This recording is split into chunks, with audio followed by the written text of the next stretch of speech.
হুমকি ধমকি দিয়ে নির্বাচনের অভিযাত্রা বন্ধ করা যাবে না বলে হুঁশিয়ারি দিয়েছেন বিএনপির স্থায়ী কমিটির সদস্য doctor AZM Zahid Hossain.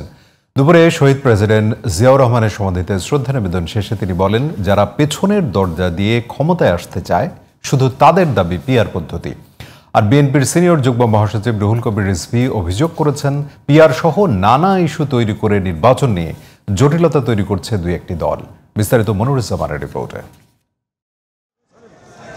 Doctors association of Bangladesh ড্যাবের নবনির্বাচিত নেতাদের নিয়ে বুধবার দুপুরে শহীদ প্রেসিডেন্ট জিয়াউর রহমানের সমাধিতে শ্রদ্ধা নিবেদন করেন বিএনপির স্থায়ী কমিটির সদস্য ডাক্তার এজেডএম জাহিদ হোসেন।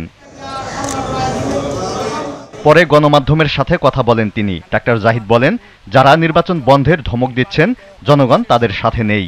হুমকি দেন যে আগামী দিনে নির্বাচন হতে দেবেন না।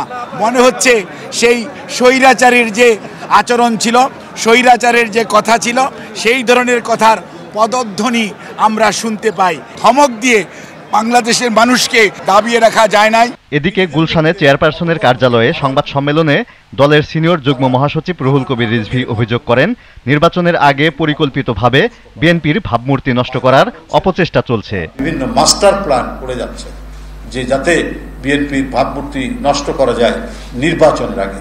এটা মানুষের কাছে কোনোদিনই গ্রহণযোগ্য হবে না।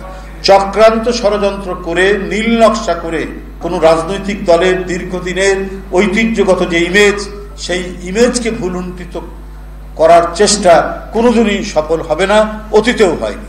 নির্বাচন নিয়ে অনিশ্চয়তা তৈরি করতেই পিআর পদ্ধতি দাবি করা হচ্ছে বলে মনে করেন বিএনপির সিনিয়র এই নেতা। পিআর পদ্ধতি হঠাৎ করে এটা ইন্ট্রোডিউস করা হচ্ছে যে সময় সবাই একটা অবাধ সুষ্ঠু নির্বাচন চাচ্ছে, সেই মুহূর্তে এই পিআর আনুপাতিক নির্বাচন, এই নির্বাচনটা আমার মনে হয় যে এটা একেবারেই উদ্দেশ্য প্রণোদিত।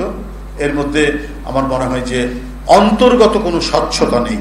15ই আগস্ট সাবেক প্রধানমন্ত্রী ও বিএনপি চেয়ারপারসন বেগম খালেদা জিয়ার 81তম জন্মদিন উপলক্ষে দলের পক্ষ থেকে রাজধানী সহ সারা দেশে দোয়া ও মিলাদ মাহফিলের কর্মসূচি ঘোষণা করেন রিজভী।